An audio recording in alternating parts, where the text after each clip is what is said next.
Всем привет!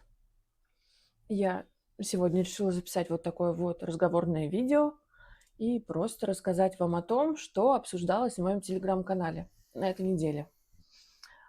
Я там подняла тему м, того, что все мы разные. Конкретно я писала про то, что лично мне не нравятся какие-то шутки, и многие на это реагируют так, что говорят, что у меня совсем нет чувства юмора, хотя над какими-то шутками я смеюсь и шучу даже иногда. Но вот какие-то мне не нравятся. Например, я не очень люблю черный юмор, вообще его не понимаю. Наверное, это связано с личной историей, потому что у меня в жизни много лет назад, в 2011 году, была ситуация, когда я чуть не умерла. Я с тех пор, как-то не очень хочу шутить на тему смерти и тому подобного. Мне не очень нравятся шутки совсем тупые, сериалы типа "Таня, Саша". Я могу их смотреть, но это не мое. Не знаю. Пыталась понять, есть ли какой-то жанр, м, какой-то вид шуток, который мне нравится. Наверно, политическая сатира какая-то. Но это тоже сиюминутно. Когда есть повод, э, т к этому поводу привязана шутка, и потом она уже не актуальна. В общем, а еще не нравится, когда матом ругаются. Нет, ничего против мата не имею. Мат- это значительная часть русского языка. М, Некоторые очень красиво выражаются и к месту. А вот когда это просто через слово мат-перемат и без особого повода, знаете, когда там какой-нибудь большой начальник записывает голосовое сообщение своим подчиненным, а там мат на мате, то есть, это ужасно. Я, честно говоря, такое не могу объяснить. И немножко не нравится, когда при мне ругаются матом. Нормально, когда это в компании, когда много людей и все разные, и это может быть допустимо, но когда, например, ты наедине с человеком, вдвоем общаешься, и он начинает не очень хорошо выражаться, просто между делом, без особого повода, вместо междометий каких-то, это ужасно. И особенно плохо, когда на это смотрят дети, и дети, современные вот эти школьники, даже которые еще в 5 класс не пошли, они на улицах выражаются так, что ушки в трубочку сворачиваются. Плохо, очень плохо. Хочется, чтобы язык был чище, чтобы люди думали о том, что их мнение не конечно, их вкусы не конечны, что все разные. Я знаю, что кому-то нравится.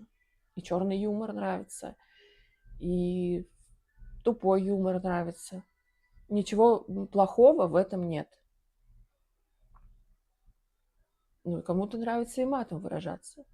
Но надо думать о том, что это все-таки некоторые неудобства. Если с юмором ты можешь как-то пережить и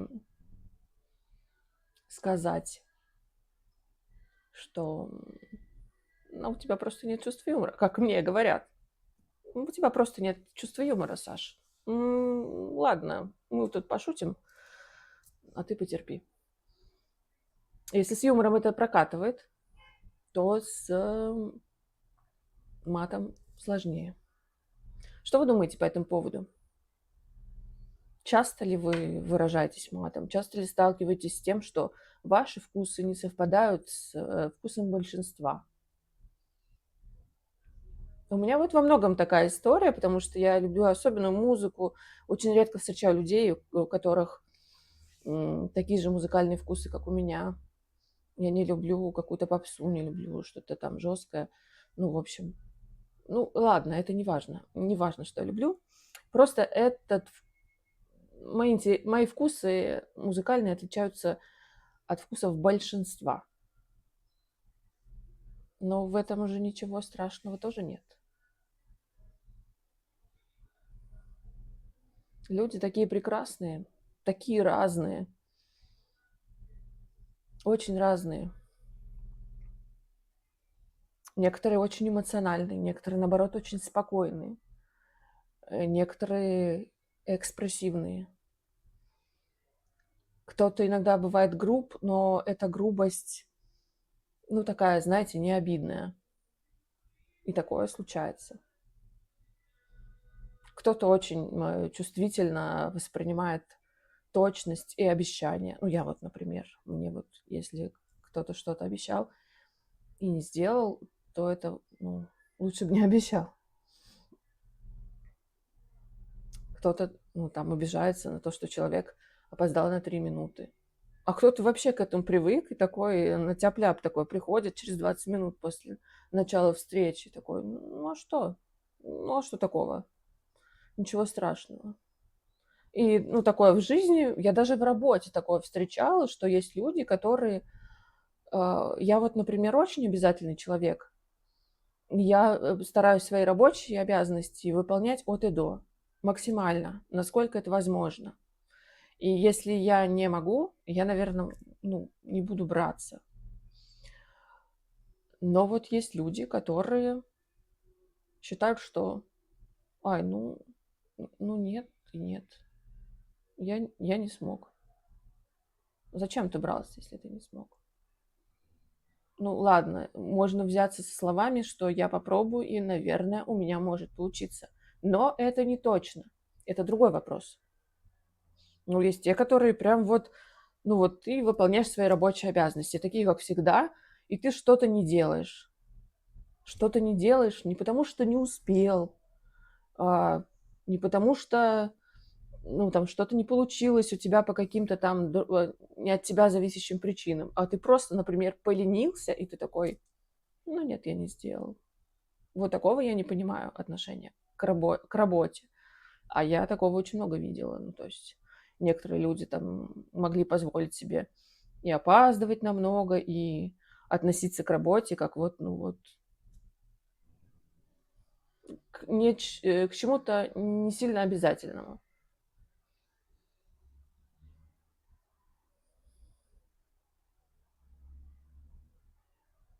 Хотя, конечно, хорошо, когда ты сам себе начальник и сам себе устанавливаешь какие-то правила. Я вот, так как работаю на удаленке, я сама себе организовываю рабочее место. В прошлом видео я показывала, как проходит мой день. Ну, более-менее средний денек, он так и проходит. Каждый день одно и то же. Ну, ничего особенного. Иногда меняются декорации, потому что я могу работать из любого места, не только из дома, где мой основной офис, можно так сказать. И вот здесь я сама организовываю себе рабочий процесс и сама смотрю, сколько задач я могу выполнить, и стараюсь сделать максимум, и стараюсь сделать это хорошо. Но не все так могут. Некоторых нужно контролировать очень тщательно. Некоторым нужно, некоторых нужно пинать, чтобы они что-то делали. Прям вот конкретно пинать.